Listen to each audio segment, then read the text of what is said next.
Texas, 1944. When the dust-covered trucks rolled through the gates of Camp Liberty, a converted ranch 20 miles outside of San Antonio, the Hungarian women prisoners clutched their few belongings and prepared for the worst. Among them was Ilona Kovacs, 28, a violinist from Debrecen whose calloused fingers had once danced across strings but now trembled with uncertainty. The vast Texas sky stretched endlessly above them, and the smell of leather, hay, and mesquite filled the air.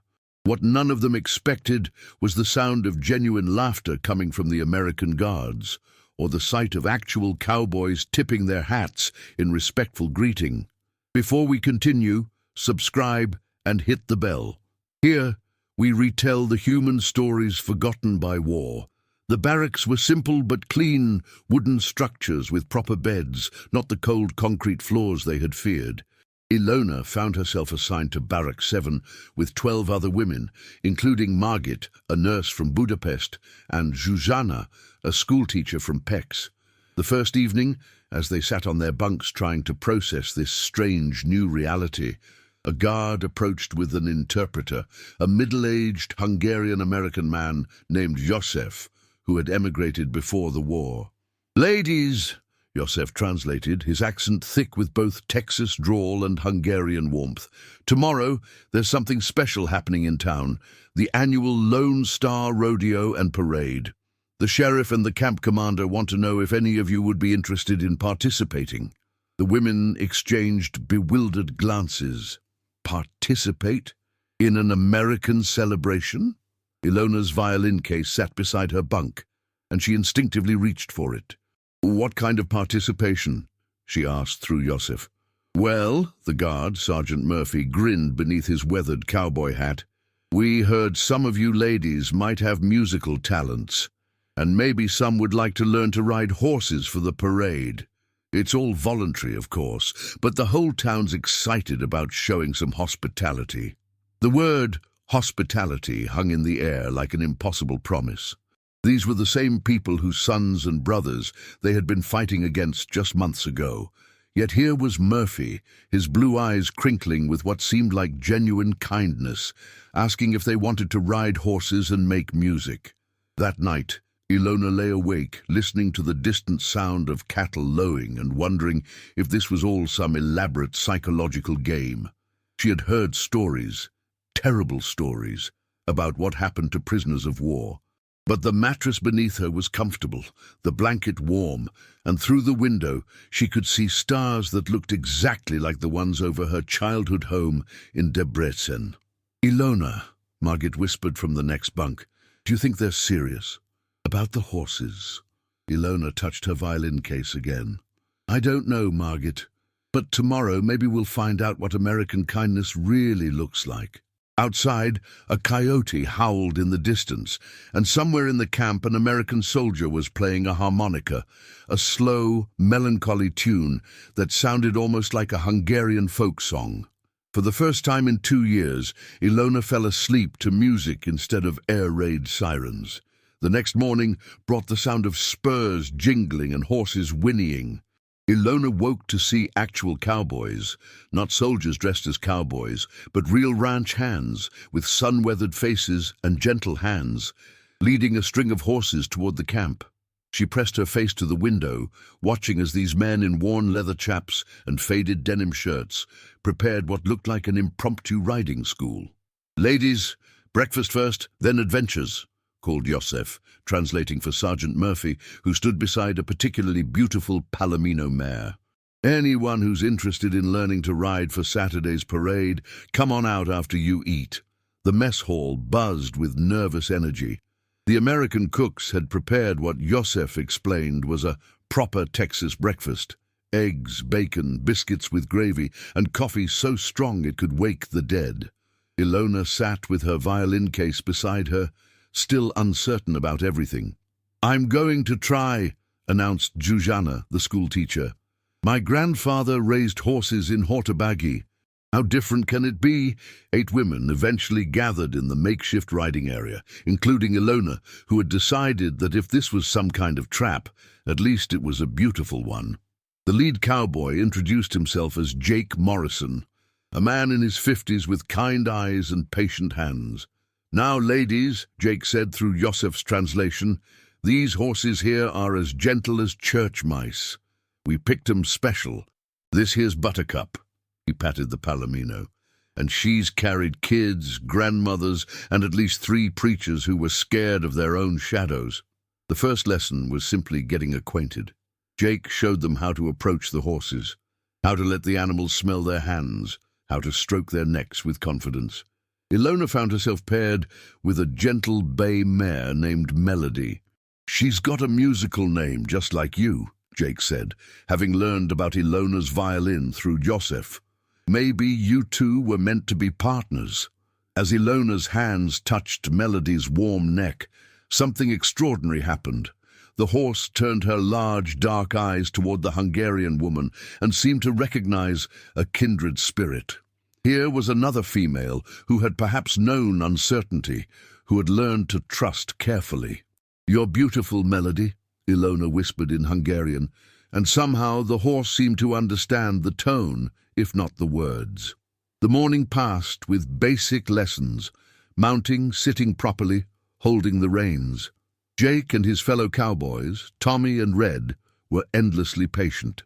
When Margit fell off during her first attempt to mount, Red immediately helped her up, dusted off her camp-issued clothes, and said through Yosef, "Ma'am, that horse has been waiting all morning for someone brave enough to show her what determination looks like." By lunch, 6 of the 8 women were successfully walking their horses around the makeshift ring.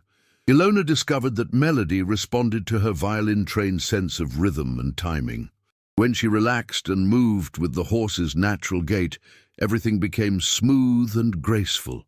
"You've got natural seat," Jake told her, his weathered face creasing into a smile. "Come Saturday, you'll be riding like you were born to it." That evening, as the women brushed down their horses and learned about proper care, Sergeant Murphy approached with surprising news. "Ladies, the town's council met this afternoon. They want to know if any of you would like to play music during the parade as well. Nothing fancy, just riding along, maybe playing some of your Hungarian folk songs. They think it would be a beautiful way to show that music has no borders." Ilona's heart skipped. Her violin, her beloved violin, in an American parade? She looked at Melody, now contentedly eating oats from her bucket, and made a decision that would change everything. "Tell them yes," she said. "Tell them I'll play. Now tell us in the comments where you're watching from and what time of day this story found you. It's fascinating to know how far these human memories can reach." The days leading up to the rodeo parade transformed Camp Liberty into something entirely unexpected, a place where enemies became partners and fear gave way to anticipation. Ilona spent her mornings practicing with Melody, learning to play her violin while maintaining her balance in the saddle. The cowboys had rigged up a special harness that would allow her to secure the instrument when needed and play while the horse walked at a gentle pace. "You know," Jake said one afternoon as he watched Ilona practice a Hungarian folk melody while Melody stepped in perfect rhythm, "I've been working with horses for 37 years, and I ain't never seen one respond to music like that. It's like she's dancing." Yosef translated, adding his own observation, "My grandmother used to say that music speaks to the soul of every living thing. Maybe Melody understands Hungarian better than we think." The other women had found their own ways to contribute. Margit, the nurse, had offered to help the town doctor during the parade festivities. Zuzana was teaching some of the local children basic Hungarian phrases in exchange for English lessons. Even the women who chose not to ride had been invited to help with decorating the parade floats, their skilled hands creating beautiful floral arrangements that reminded everyone that beauty could emerge from the most unlikely circumstances. But it was the music that truly bridged worlds.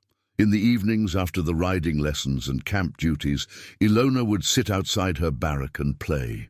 Her violin sang Hungarian lullabies across the Texas plains, and gradually soldiers and guards began gathering to listen. Some brought their own instruments, harmonicas, guitars, even a banjo. What started as homesickness transformed into something beautiful, impromptu concerts under the vast Texas sky. One evening, a young soldier named Danny, barely 19 and fresh from Chicago, approached with his harmonica. "Ma'am," he said shyly through Joseph, "I learned this tune from my Polish grandmother. I wonder if it might sound familiar to you." He played a melody that made Ilona's eyes fill with tears. It was similar to a song her own grandmother had sung, with roots that stretched across Eastern Europe like invisible threads connecting hearts. "Play it again," she requested, and this time she joined him, her violin weaving harmonies around his simple harmonica melody.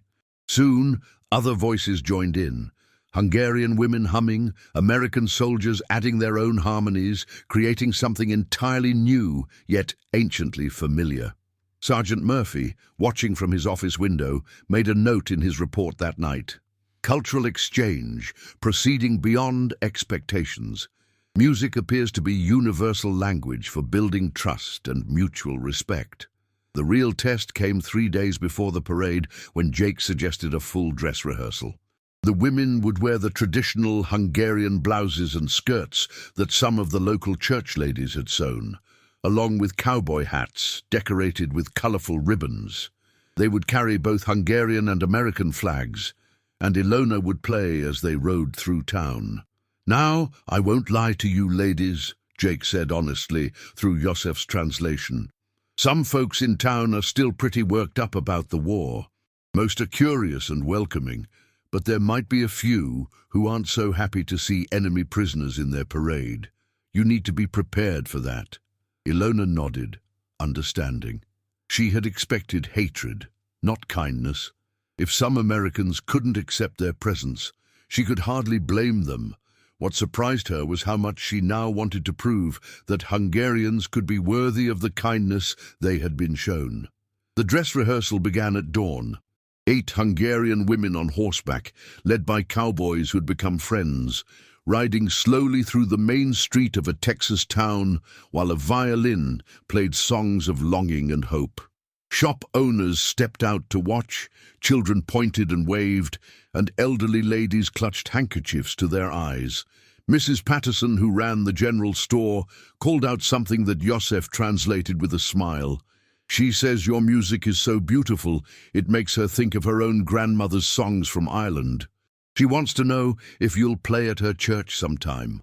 As they completed their practice route, Ilona realized something profound had happened. She was no longer afraid. These people, Jake, Murphy, Joseph, even little Danny with his harmonica, had given her something she thought the war had stolen forever. The belief that strangers could choose kindness over fear.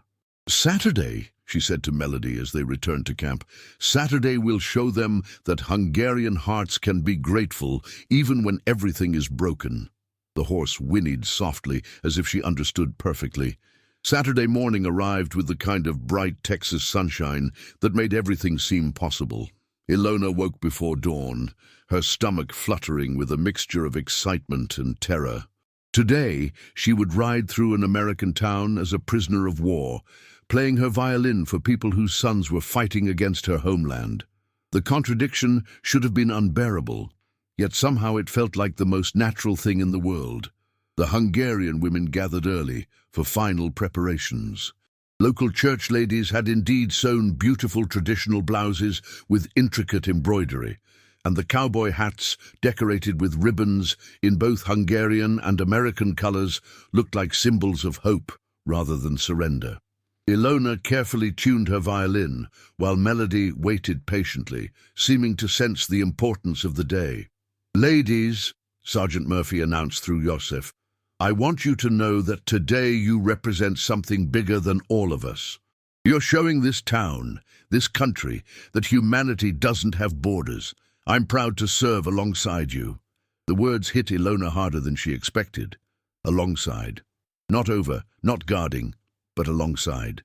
As they rode toward town, Jake shared some last-minute intelligence. "Word's gotten around the county. We've got folks coming from 3 towns over to see this parade. Some are curious, some are skeptical, but most are just decent people who want to see something hopeful. While the main street of the town had been transformed, red, white and blue bunting hung from every storefront, and the crowd was larger than anyone had expected. Families lined the sidewalks, children sat on their fathers' shoulders, and elderly veterans in their own military uniforms stood at attention. Ilona's hands trembled slightly as she adjusted her violin. "Remember," Jake said softly, "you're not performing for judges. You're sharing your heart with neighbors." The parade began with the high school marching band, followed by local veterans, then various civic organizations. When the Hungarian women's section was announced, a hush fell over the crowd. This was the moment everyone had been waiting for, the test of a community's capacity for grace. Ilona began to play as Melody stepped into the street. The song she had chosen was Zomoru Vasarnap, but adapted into a major key, transformed from melancholy into something hopeful. Her violin sang out across the crowd, and something magical happened. Instead of silence or hostility, she heard something that made her eyes flood with tears. Applause. Real, genuine, warm applause. Children pointed excitedly, elderly women dabbed their eyes with handkerchiefs, and men who might have lost sons in the war removed their hats in respectful salute. "Welcome to Texas, ladies," someone called out. "Play us another one," shouted a voice from the crowd. As they progressed down the street, Ilona transitioned into a Hungarian folk dance melody, something joyful and celebratory. The crowd began clapping along with the rhythm, and somewhere behind her, she heard Zuzana laughing with pure delight. An elderly man in a World War I uniform stepped forward and saluted as they passed. Through Josef, who was walking alongside the horses, he said, "Ma'am, I fought in the First War, and I learned something then that I want to tell you now. There's no enemy in music. There's only human beings trying to find their way home." Halfway through the parade route, something unprecedented happened. Children began running alongside the horses, and parents didn't call them back. They were reaching up to touch the ribbons on the women's hats, calling out greetings, asking for autographs. One little girl handed Margit a flower, saying, "For being brave." But the moment that would stay with Ilona forever came near the end of the route. An elderly woman, probably in her 70s, stepped out from the crowd and began singing along with the violin melody. Her voice carried a Hungarian accent. Josef quickly translated, "She says she came from Budapest in 1910. She says your playing reminds her of her mother's voice, and she hasn't heard Hungarian music in 20 years. Ilona nearly stopped playing. Here was a woman who had left Hungary decades ago, who had built an American life, who had probably worried about family back home during this terrible war. And now she was crying and singing along to songs from the homeland she'd left behind. As they reached the end of the parade route, the crowd's applause was thunderous. But more than that, people were approaching, wanting to shake hands, to say thank you, to share their own stories of immigration and music, and finding hope in unexpected places. Sheriff Williams, a tall man with kind eyes, approached Ilona as she dismounted from Melody. "Mom," he said through Josef, "I want you to know that today you've done something special for this town. You've reminded us that we're all human beings first, everything else second. Would you consider staying for the evening dance? The whole town would be honored to have you play." Ilona looked at Melody, who nuzzled her shoulder as if encouraging her to say yes. She looked at her fellow prisoners, all glowing with the warmth of unexpected acceptance. She thought about the little girl with the flower, the elderly Hungarian woman singing along, the World War I veteran's salute. "Yes," she said, "we would be honored." But the dance that evening transformed what had begun as a simple rodeo celebration into something that the town would remember for generations. The community center had been decorated with both American and Hungarian flags, and tables groaned under the weight of potluck dishes. Everything from Texas barbecue to Hungarian goulash that the immigrant woman from Budapest had spent all afternoon preparing, with ingredients donated by neighbors. Ilona stood at the front of the room with her violin, but she was no longer alone. Danny had brought his harmonica, and they had been joined by Pete, an accordion player, and Mrs. Rodriguez, who played guitar. What had started as Hungarian folk music had evolved into something entirely new, a musical conversation between cultures, languages, and hearts. "Ladies and gentlemen," Sheriff Williams announced, "before we begin tonight's festivities, I want to say something. Today, these brave women showed us what courage really looks like. It takes courage to fight in a war, but it takes even more courage to choose trust when you have every reason to fear, to offer friendship when you've been taught to see enemies, to make music when the world is full of noise." The applause was warm and genuine, but what followed was even more meaningful. People approached the Hungarian women individually, sharing their own stories. The Baptist minister talked about his grandfather, who had emigrated from Germany. The school teacher mentioned her grandmother's Irish accent. The bank president's wife revealed that her family had fled poverty in Italy. "We're all immigrants here," explained Mrs. Patterson from the general store through Yosef's translation. "Some of us came more recently than others, that's all. Tonight, we're just neighbors making music together." When Ilona began to play, she started with something everyone could recognize. Amazing Grace, played with the soulful style she had learned from listening to Danny's harmonica. The entire room joined in singing, their voices creating harmonies that seemed to lift everyone's spirits. Then something beautiful happened. Zsuzsanna, the school teacher, began teaching simple Hungarian phrases to the American children, while their mothers learned along with them. Margaret found herself comparing nursing techniques with the local doctor's wife. The barriers between us and them dissolved into we. Jake appeared at Ilona's side during a break between songs. "You know," he said through Yosef, "I've been thinking about what you ladies have taught us this week. We've been calling you prisoners, but that doesn't seem right anymore. You're more like guests who happen to arrive under unusual circumstances." Giti.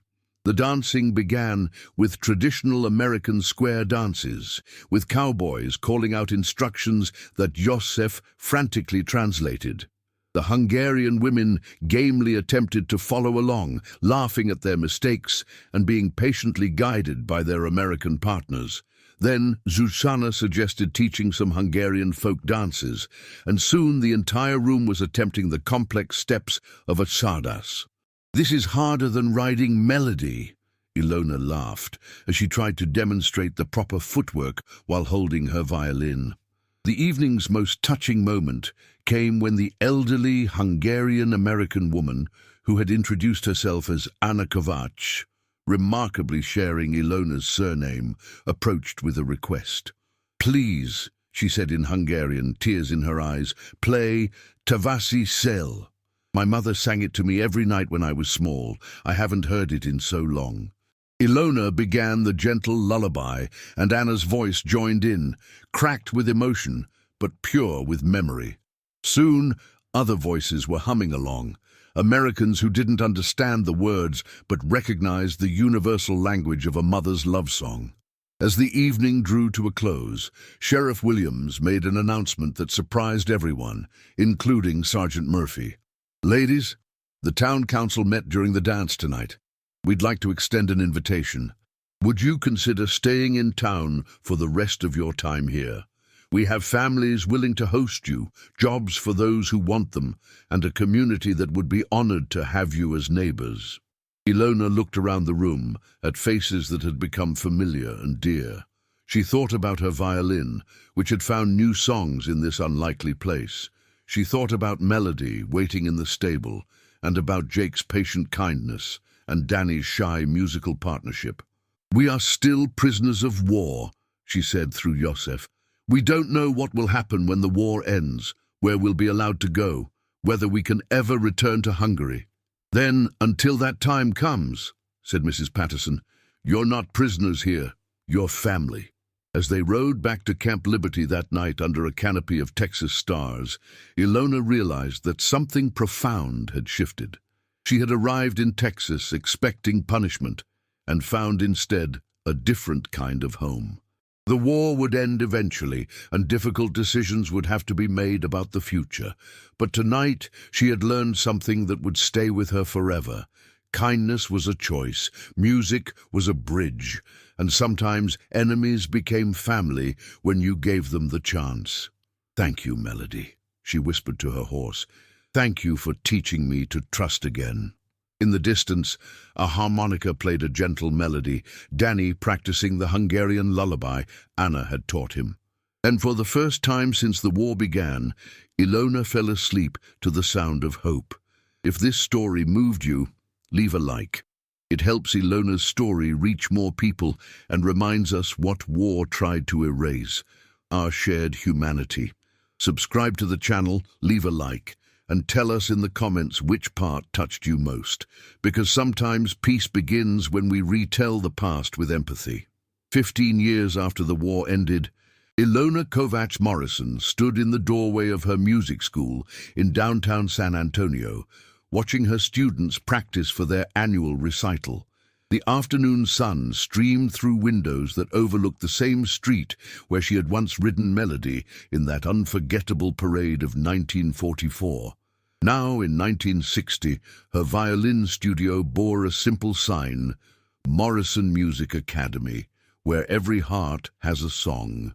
She had taken Jake's name in 1947, 2 years after the war ended, when the choice became clear. Return to a Hungary now under Soviet control, or build a new life in the place that had already become home. The decision was easier than she had ever imagined it would be. Texas had given her something precious, not just safety, but belonging. The music school had been Jake's idea, though he insisted it was hers. "You've got a gift for teaching patience and hope," he had told her when she expressed doubts about whether former enemies could become teachers. "That's exactly what this town's children need." Her first student had been Danny, the young soldier with the harmonica. He was 34 now, married to the banker's daughter, and still played alongside Ilona every Sunday at the Methodist church, where she served as musical director. The congregation had learned to love Hungarian hymns almost as much as traditional Baptist ones. Melody lived in peaceful retirement in the pasture behind their ranch, now 21 years old and still responding to violin music with that same graceful dance step. Jake had built Ilona a practice studio in the barn, and on quiet evenings she would play while Melody and the other horses gathered to listen. "She remembers the parade," Jake would say, watching his wife and the mare who had brought them together. "Some friendships transcend species." The other Hungarian women had scattered to different fates. Margit married the town doctor and ran a clinic that served both the established community and the growing population of Mexican immigrants. Zuzana became the high school's most beloved language teacher, inspiring a generation of Texan students to appreciate European culture. 3 of the women had eventually returned to Hungary after the war, but kept in touch through letters that spoke of gratitude for their Texas family. Anna Kovacs, the elderly Hungarian-American woman who had sung along during the parade, had become like a mother to Ilona. She passed away in 1958, but not before teaching Ilona dozens of traditional recipes and leaving her a collection of Hungarian folk songs transcribed in her careful handwriting. "Keep the old country alive in the new one," she had whispered during her final days. The music school's prize student was Maria Elena Rodriguez, a 12-year-old whose parents had immigrated from Mexico. She reminded Ilona of herself at that age, all fierce concentration and musical instinct. "Mrs.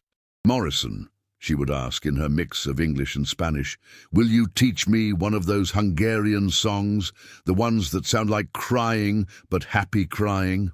Every year, on the anniversary of the Rodeo parade, the town held what they now called International Music Day. Former prisoners of war from the Italian and German camps had joined the celebration, along with immigrants from dozens of countries. Sheriff Williams, now retired but still the event's master of ceremonies, would always begin with the same words. 15 years ago, some brave women taught us that music has no borders and courage comes in many languages. Ilona's greatest pride was the scholarship fund she and Jake had established for children of immigrants.